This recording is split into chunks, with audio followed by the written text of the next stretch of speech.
Yeah, I'll react to that, sure. Hey guys, okay. Next episode, Battle of Keresztes, 1596 AD, Ottoman and Christian armies converge. I would recommend watching the previous episode, but that is up to you. Preemptive like, History March, phenomenal channel. Let's do it. My name's Connor. Hi, if you're new.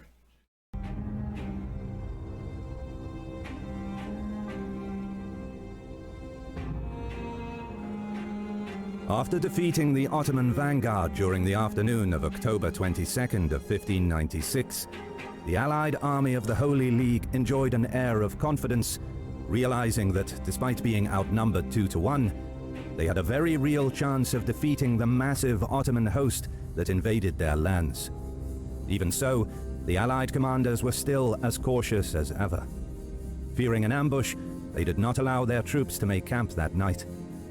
An Italian noble who... Guys, I like to sort of switch between screens, so you'll see me do that. ...had fought with the Christian army recounts, "That night everyone stood where they happened to be, and because it was very cold on a field without firewood, we suffered endlessly." During the following morning of October 23rd, the Christian commanders convened a war council.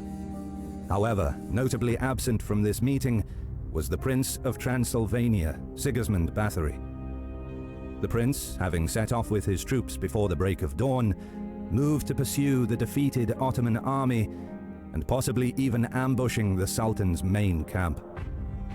It seems he may have assumed the Allied army would follow him, though this would not be the case, however, as the Allied commanders had ultimately agreed upon a very different course of action.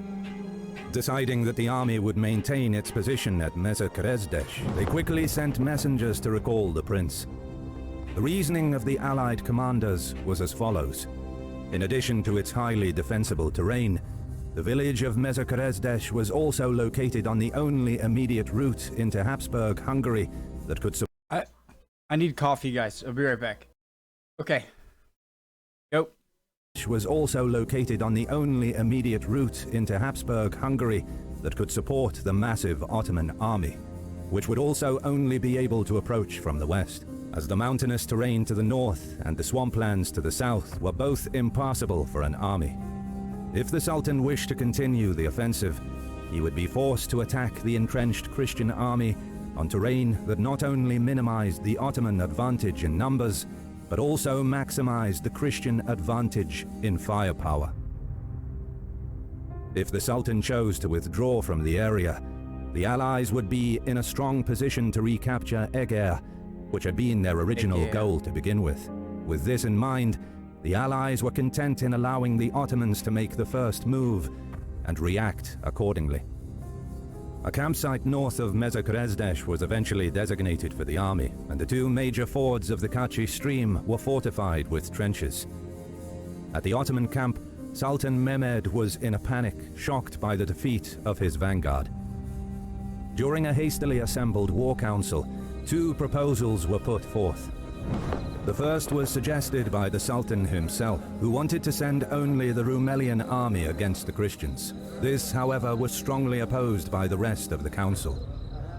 The second proposal, which was supported unanimously amongst the Ottoman commanders,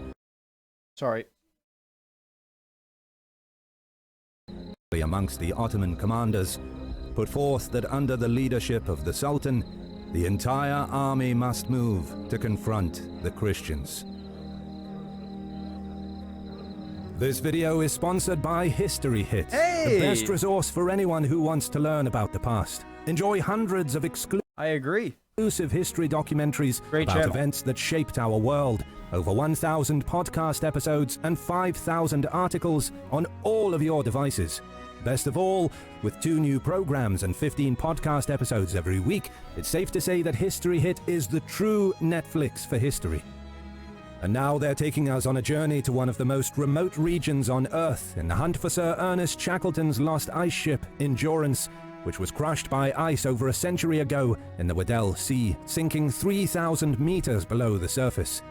The Endurance 22 expedition is an unprecedented opportunity to venture into one of the least studied places of our world and uncover the lost secrets of endurance. And you too can follow the Endurance 22 journey with History Hit's exclusive offer, available only this month to fans of History Marsh. Click the link below to visit History Hit and use the code HistoryMarsh when you sign up to get 50% off your next 3 months. Go where history is made with History Hit. Faced with strong opposition from the rest of the Ottoman leadership, Sultan Mehmed had no choice but to adapt himself to the will of his commanders. Just as the army was about to set off, however, sources mention that the Sultan considered abandoning his army and returning to Constantinople. It is said that the Sultan had gone as far as attempting to transfer the leadership of the army to his Grand Vizier, Ibrahim Pasha. However, the Grand Vizier was able to dissuade the Sultan from such rash action. Early in the morning of October 24th, the Ottoman host began moving towards Keresztes, leaving behind a force of around 5,000 to garrison Eger. Later that afternoon, the forward elements of the Sultan's army were spotted by a unit of 300 Transylvanian cavalry guarding the southern ford. The Ottoman vanguard, consisting of approximately 10,000, sent forward around 3,000 Tatar cavalry, supported by 6 cannons, in order to probe the Christian lines for any weaknesses. The Tatars spread out along the stream, attempting to cross in small numbers wherever they could. Meanwhile, the rest of the Ottoman vanguard assaulted the Christian fortifications, which had been built around the ruined church of Keresztes. The 300 Transylvanian cavalry who had been guarding the ford were quickly overwhelmed. The Tatars at this point had also managed to cross the stream, finding a small fordable area somewhere further to the south of Keresztes. In total, approximately 5,000 Ottoman cavalry had crossed over to test the Christian defenses. These troops now began making their way towards the Christian camp. The Ottoman cavalry's success would prove to be short-lived, however, as the Allied command had agreed to allow several thousand Ottomans to cross, with the intention of cutting off their retreat once they did so. The Christian trap was first announced with a barrage of devastating cannon fire, which all but stopped the unwitting Ottoman vanguard in its tracks, attempting to... Jeez, that was a whoa boy moment of...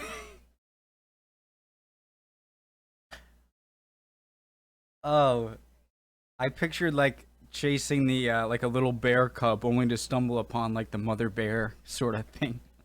Return fire with their 6 cannons. This proved ineffective, however, and did not offer any reprieve from the Christian bombardment. Additionally, as the Sultan had elected not to seek battle that day, these units found themselves unsupported by the rest of the Ottoman army, who had instead started to make camp on the other side of the stream. Seeing that the unit was isolated, Sigismund Bathory now gathered his cavalry and charged, and after a brief clash, the Ottoman vanguard was eventually routed, being pursued by the Christians up to the opposite bank. As it was now late in the evening, the Allied commanders chose not to push the attack any further. In their rush to escape, the Ottomans had abandoned their 6 cannons, which were promptly captured by the Transylvanians. Still, losing 6 cannons after what I thought was going to happen sounds like a fine deal for the Ottomans, because it seems like they really stumbled into a trap only to get away with losing those This cannons. concluded the final actions between the two armies on October 24th.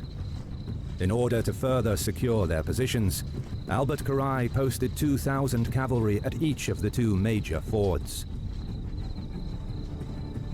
As the Ottoman host was so large, its marching formation stretched for miles, with contingents continuing to arrive on the battlefield well into the morning of October 25th. Those unfortunate enough to arrive later in the night or in the early morning were not given the opportunity to make camp, however, and instead were sent immediately to their battle positions. The Christians awoke on the morning of October 25th to the sight of the Ottoman army, assembled and in battle order. It should be noted, however, that the Sultan still had not yet arrived on the battlefield at this time.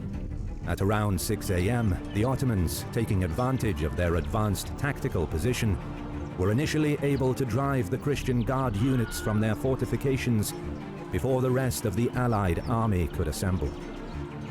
Aiming to secure a bridgehead on the... Alright, I love how he uses like the classic death sound in movies. Able to drive the Christian Guard units from their fortifications before the rest of the Allied army could assemble. Aiming to secure a bridgehead on the Christian bank, the Ottomans additionally sent 4 cannons across the stream in order to further fortify their newly gained positions. The Ottoman vanguard now began to threaten the assembling Christian army, as the outnumbered forward units assigned to guard the crossing were pushed back and forced to give ground.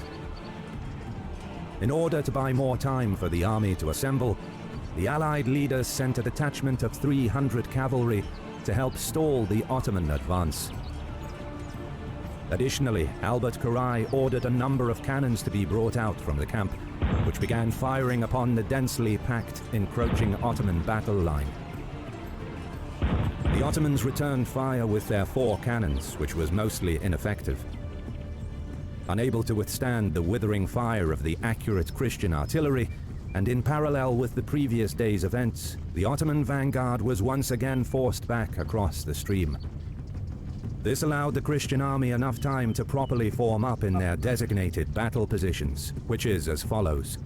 The army of Upper Hungary, led by Tiefenbach, stood facing the Keresztes ford, its left flank anchored by the fortified church.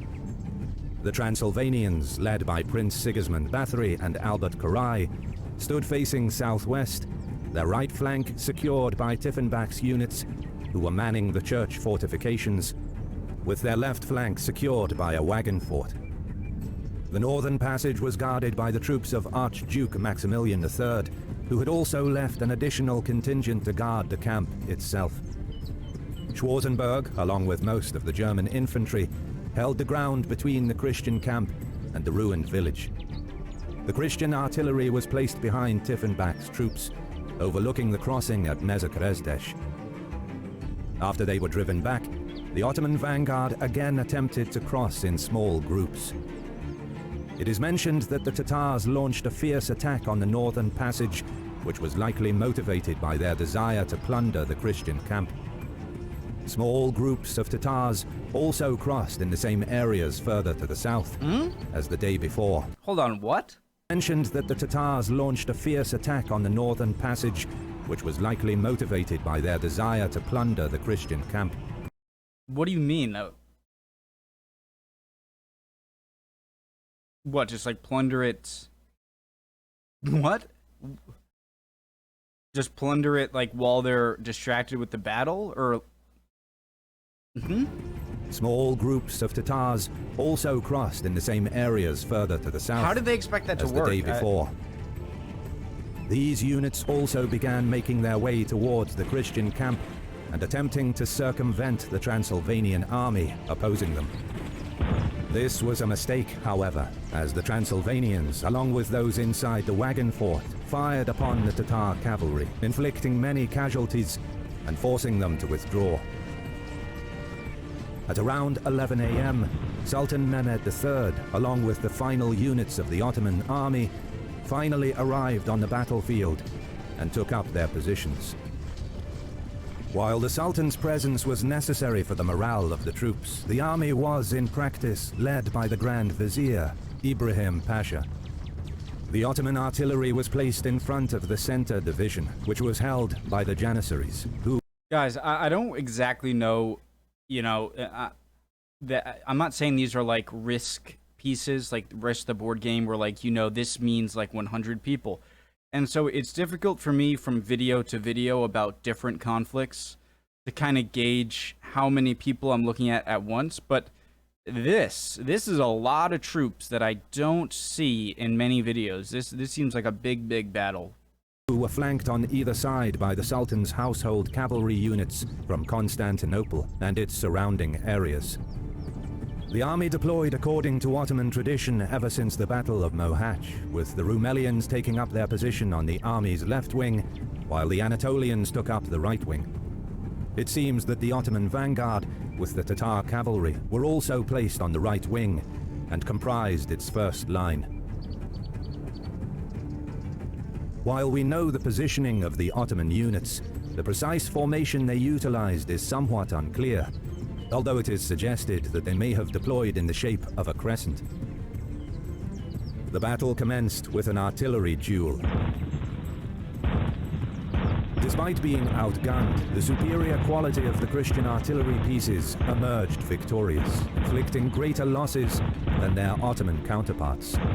Realizing this, the Grand Vizier ordered his left wing forward in an attempt to storm the Christian fortifications.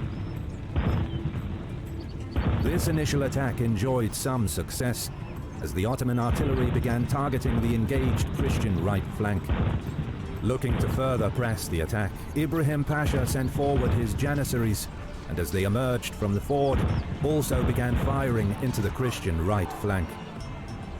The situation became critical for the Christian army, as Tiffin... Guys, when they say, when they say, you know, superior guns, in what ways? Like, are you saying that, like, these guns are much more accurate and, like, have longer range?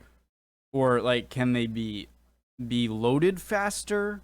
Like, do they have less failure? Do they... I'd imagine sometimes cannons would just explode or something if there was something wrong. Like, if there was a... I don't know. But, like, when it comes to... Okay, the Christians had the superior cannons. What about them? Like, everything about them? Or just, like, they had better range? And when it came to more close fire combat, they were more or less equal? Back's troops struggled desperately to keep the surging Ottoman tide at bay. Seeing this, Albert Karai hurried to the aid of his Hungarian allies, bringing with him the elite blue-uniformed guards of the Transylvanian prince. Schwarzenberg also moved to assist with his own units, and with the combined strength of the three contingents, the Christian allies finally managed to repulse the Ottoman attack. However, as the Ottomans began to retreat back across the ford, 2,000 to 3,000 mixed Transylvanian infantry and cavalry attempted to pursue them, but were quickly driven back by the unengaged Ottoman right flank and sustained heavy casualties. This would conclude the last of the fighting that occurred on October 25th, as the Ottoman army withdrew to their camp for the night. The Christian army maintained its battle positions for some time, and after posting additional guards, eventually followed suit. While the Allies had gotten the better of the Ottomans during the previous engagement of October 22nd and 24th, the fighting on the 25th ultimately ended in a stalemate, mostly due to the extensive casualties suffered by the Transylvanian troops that had attempted to pursue the Ottomans. Come on, guys. The two opposing armies prepared themselves for the following day, their leaders drafting extensive battle plans late into the night. Both sides... I'm disgusted with myself. I just looked at my phone. Phones away. We don't look at phones. Casualties suffered by the Transylvanian troops that had attempted to pursue the Ottomans. The two opposing armies prepared themselves for the following day, their leaders drafting extensive battle plans late into the night. Both sides understood that the decisive engagement of the most important battle of their lives would soon begin. Thank you so much for watching. If you enjoy our videos, click like and subscribe as a sacrifice to the gods of the algorithm. A big the thanks gods to of our... the algorithm, okay. Awesome channel, and I am excited for this next episode. I almost just want to... This is going to be a good video as well, obviously. Alrighty, big clash coming up. Hope you guys are doing well. If not, chin up. You'll be good soon. Don't worry. Yeah, when it comes to those cannons, I'm wondering how much better the Christians' cannons were, and just the scale of this battle seems a bit larger than other ones. But the icons maybe might represent less people and be more spread out, so I don't know. Anyways, hope you're all doing well. See you next time. Bye.